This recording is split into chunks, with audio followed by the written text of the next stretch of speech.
past is Jurgen Klopp, and one of the best bits of life advice you could ever receive is leave things and people better than you found them, which is difficult to do, right? Try and leave a place, a person, a situation, try to leave it marginally better than how you found it. And that's exactly what Jurgen Klopp did, which in football management is incredibly hard to do, but he did achieve that. Usually, Ollie, I mean, let's say in well over 70, 80% of cases, because coaches get sacked, coaches leave, managers leave football clubs in a mess of like arguments and failed transfers and poor seasons and internal rifts and this kind of stuff. So it's so rare for a coach to actually leave a football club and be like, there you go, it's in a fantastic shape from top to bottom. There you go, like here's your opportunity. And that's what Jurgen Klopp did. He left things better than he found them. And I think that can never be underestimated. And there'll be people that say, oh, Jurgen Klopp should have stayed another season or two to squeeze another big trophy out of this squad, which is Jurgen Klopp's squad, let's be real.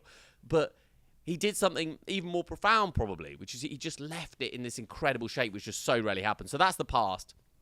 The present is the fact that Arne Slot came in and he did what the first thing that a football manager should do, which is actually coach players. And we've talked about this before, not another sports pod, but I mean, the fact that he turned Ryan Gravenberch into a disappointing transfer into one of the best central midfield players in the league. Yes, that's on the player too, but it's also on Arne Slot. He squeezed goals out of Gakpo and Diaz that people never thought were possible, really. You know, Mo Salah's Mo Salah. He was scoring goals before Arne Slot, and he'll score goals in the future, but he's still, you know, he's going to chalk up the second best season of his career under Arne Slot. So he actually coached players, calm head, never reacted to like the transfer situation with Van Dijk and Salah and Trent. So that was the present. That's how they won the league, really, through consistency. And the future, something that popped into my head yesterday, Ollie, that I think is very, very, very rare, right? We're now April the 28th recording this. Liverpool will not play another competitive game until the middle of August, 3.5 months' time. They've got 4 Premier League games that don't matter. You've got June where everyone's off, July, which is pre-season, and then the Premier League season kicks off middle of August. All right, Community Shield's 1 week before. How often, Ollie, does a side that wins the league have 3.5 months with no competitive action? As in, normally there's a World Cup, or you're fighting for an FA Cup final, or Champions League, end of the season, something like this.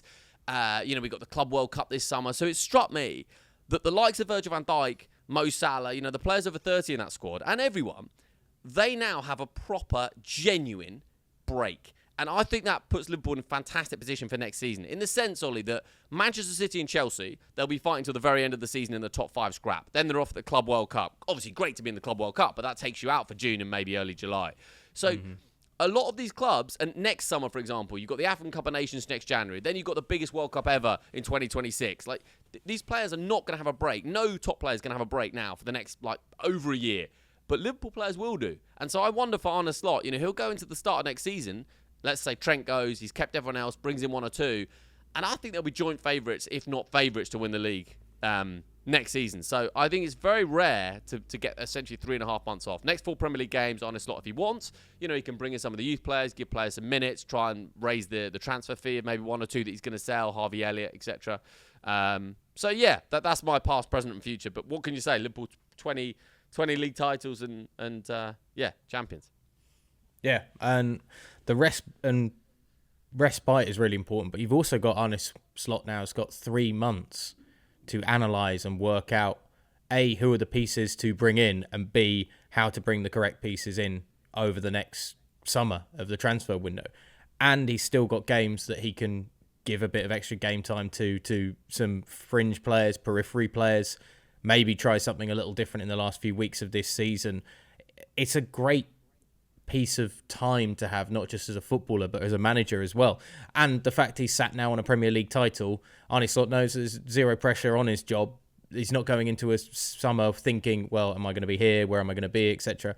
It's a prime position for the players to rest, but also for Slot to start to tinker again a little bit more, and because he said that we're going to need to bring in new blood, Slot has. So he's not a denier of that fact, and I think he probably welcomes it as well, and the idea of maybe starting to cultivate a side that is more his and less of that Klopp handover, which you never know, that might needle him a little bit, because Klopp, as you touched on at the very beginning of this, he's still getting a lot of the credit for this. You know, Arne Slot is seen as the great tinker man who's come in and put all these pieces and made sure it's gone back up to a level that was expected.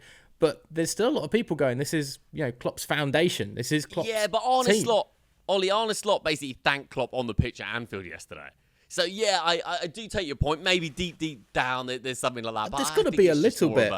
it is the what it is. competitiveness. Arne Slot inherited something perfect from Jurgen Klopp.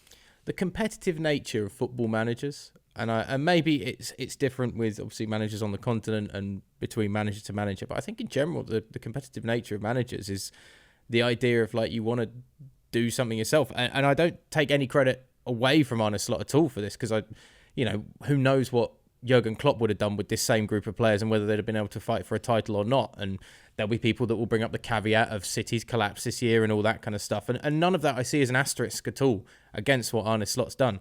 But I'm just saying, I imagine it would still sting a little bit to be the guy that has put all this together, done this, and people go, yeah, great job that Jurgen Klopp did to step away and give you the reins of such a great team, and then you've added to it a little bit. So, yeah, I don't know. I think he'll enjoy the fact that he's got 3 and a bit months to start to piece together his own side as well, and get the opportunity to bring in some blood of some sort, whether it's backup positions or whether it's filling in for the likes of Trent Alexander-Arnold and whatever's going to happen over the summer with that. So, one thing I would say is, Ollie, let's say Liverpool win the league next year, I think that Arne Slot will absolutely put more weight on that, if not externally then internally. He'll say, yeah, that was my title, and whatever happens next season, that will be his team, that'll be his team, I think. So is there a football manager who's walked away like Jurgen Klopp has done and left the side in a better position that you can think of? I mean, I can't. Cruyff at Barca, maybe, because he started what eventually became the thing that we all love about Pep Guardiola. Like Sir Alex Ferguson didn't leave at that point. He left when he'd stretched a bad United side as much as it could go, more than anything else. If he'd wanted to do that, it was probably to leave about 5-6 years earlier.